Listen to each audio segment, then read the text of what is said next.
Hey, what up, everybody? Steviebreech coming to you. Just the other day, I put up my DVD collection of wrestling stuff that I've been collecting for the past few years. And I don't know, it has honestly always been one of my most asked for DVDs. They want to see an updated DVD collection. And honestly, I really don't comprehend why it is. I think maybe some people might think, you have a better mind for wrestling if you have a lot of DVDs on your shelf, which doesn't make any sense to me. I honestly just got the bug years ago to collect wrestling footage, to be able to watch it, whenever I wanted to, whatever I wanted to. I was a real big fan of having the WWE 24/7. Years ago. Honestly, it was before I had a girlfriend, before I had a wife, and before I had kids. And I would watch a ton of that stuff. Some of my favorite stuff they would put up was from the 80s. It'd be like Superstars of Wrestling or Prime Time, which was a damn good show, in my opinion. But I think if I wanted to tell you, the tip on how to start collecting, is that I have to go back to how I started collecting. Is you just basically have to have the itch that's what you want to have your hobby be. Some people collect comic books or baseball cards. I collect wrestling footage, and back in the day, it was before it was on DVDs. I probably started in like 98 or 99 is probably when I really got into it, my last year of high school. There used to be wrestling, just basically, the internet didn't used to be like the internet is now. I mean, they had web pages, but basically web pages were just really, really basic stuff. Just a screen, and you put words on them. Basically, if you had your own website, nobody really had pictures on them or anything like that. It was just words. And you would find sites where people would just put their tape collection up, whether if it was they bought it in the stores, or if they taped it off pay-per-view, or they taped it off TV, just their wrestling collection. I found there was other people out there that wanted to have footage of stuff that basically they weren't showing. You could watch wrestling on Mondays and whatever other days. SmackDown was on Thursday back then, and WCW had shows on the weekend if you wanted to watch Sunday Night Heat.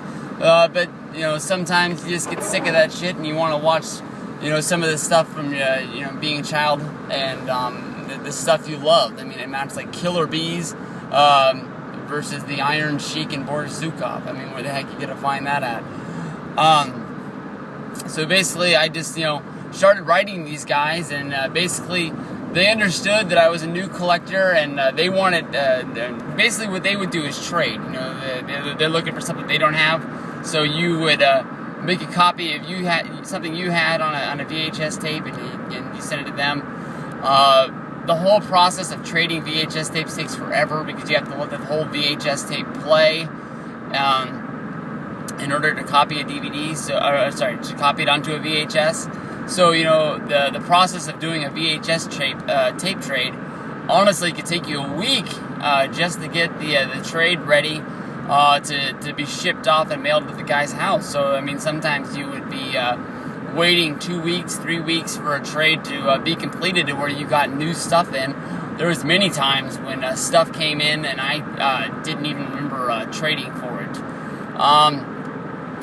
Basically, I moved from Georgia to California in 2002, and my tape collection did not make the cut to make it into the box to head across. It was too much stuff. Tapes took up a whole lot of room, too many boxes.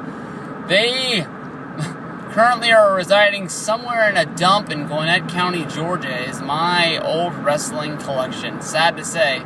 If you go digging through 10 years worth of shit, you might find it. I just sort of went through, and as DVDs came out, I honestly would buy DVDs sporadically. Honestly, when the wrestling WWF DVDs came out, they just were too damn expensive. The only place that stocked them near my house was Tower Records, and a new DVD there is like sort of a lot like FYE. They would be $30 brand new. One of the only ones I can remember really buying for that price was the NWO DVD, because I really, really wanted to have it. Other than that, I mean, even the Triple H DVD that came out in 2002, 2003, I passed on that just because it was just a lot of fucking money. But as some stuff went down and coming around, I stumbled upon a wrestling website. I'm not allowed to say what it is. I'm a member of this site, and it's sort of a secret site. It's been secret for damn near 10 years, and I know I sound like a douchebag by telling you. I'm not going to let you know what it is, but it's a group of wrestling traders who just got sick and tired of being ripped off through trades by people saying, you know, having fake AOL names or something like that, that they're going to ship something, and basically you ship them something and receive nothing in return. They set up sort of like a safe haven for wrestling people, and I was a member there, and I still am a member there for a long time. I got into DVD trading. DVDs, when they were able to make the switch from VHS, I mean, that really changed the whole game up big time. You know, like I said, it would take you a whole day, 6 hours or 8 hours, however long the tape is, to record a VHS for somebody, and you could do a whole DVD in 10 minutes, I mean, at the most. So, I mean, you were able to pump out a whole lot more. Same thing I did with there. I just, you know, messaged some people and said, I want to get back in, but I don't have anything.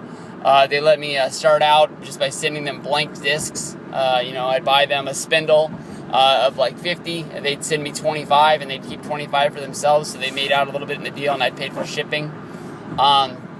You know, for me, I was able to start my collection up again, and then for them, they were able to get discs, and you know, that's what makes the world go round. You know, I wash your hand, you wash mine. Honestly, I collected the tape trading discs for a long time, until the point of you know, you just get greedy, I guess you can say, and I started selling the discs instead of trading the discs. And I guess the only thing I can say is I got caught, I got busted, and I had to stop doing what I was doing. And when I did that, that sort of killed my trading for me, because it just it wasn't fun. I mean, I would still go out and I'd get some things, but I wasn't trading as frequently as I once was, because you know, I mean, when you're shipping out packages and receiving bills back, it's not as fun as when you receive a DVD, no matter what it is on there. Because sometimes you're just trying to help some people out, so you're receiving stuff back that you really don't need, that you know you're probably never going to watch. You're going to stick in a binder to say you have it, but it's going to be a long time in hell before you actually pop that in and check it out. For some reason, I have that DVD of the Warrior speech at UConn. That's one thing that I remember just getting, and like, when the hell am I going to watch this just to hear this guy say queer and don't make the world go round? I don't know. But as stuff would come out, you know, I don't know what year this is, probably around 2005, 2006. Walmart, Target, you know, they were becoming distributors of DVDs, and I wasn't buying anything but the WrestleManias, but I mean, they really had some really good documentary sets come out. I think Mr. Perfect was the first one that I went to the store and bought. After that was a Rob Van Dam disc. I really wanted to have that one because of his ECW days, and I thought that'd have some really cool stuff on there. I believe my timeline might be a little bit messed up. Somebody in the comments probably might douchebag me on this one, but I think after that one was the Legion of Doom one. I was not the biggest Legion of Doom fan growing up, mostly because I didn't see a whole lot of them in the NWA and WCW. I don't have the same respect for them today as I did then. I think I said it the wrong way. But I was always a big Demolition fan. And in 1991, 1992, when the Legion of Doom came in, I looked at them as big-time rip-offs. Of course, I had known of who they were and where they came from, but, you know, I'm a Demolition fan. I don't want other dudes coming in here with different shoulder pads and face paint coming in here acting like they're better than Demolition, even though they were going through the transition right then with bringing in their third man. I still went out and bought it, and I think that was the moment that I knew, I guess I'm collecting, that's what's called master DVDs, when you're in the DVD tape trading, and from there, I just set out I was going to buy all the documentaries that came out, and I honestly don't even know how I got started collecting all of the pay-per-view DVDs, but I remember getting a payout for my sick leave for my work, which was a couple $100, and it was sort of like was free money. It's sort of like them saying they don't give you like the whole payout of like you were to use it if you were sick, but I look at it like they pay you half. I look at it as like I already went to work those days, so they're paying me for not being sick, so I'm just going to blow this money on something stupid. And I went on, it was Go Hastings was the big site that I was using a lot because they were just starting out and they were using a whole lot of discount codes, like 40% off, free shipping on used DVDs. And I just went through and I bought all of the pay-per-views that were like $2 or less, because I was getting them 40% off and free shipping. I was buying them for $1 and some change. I was just like, how could I go wrong here? It makes no sense for me not to pick these up. So I don't know. It's one of my first unboxings you can find on my channel when you go through it. I probably got 50 DVDs. I did that that year, and I did it the next year, and I got the check as well.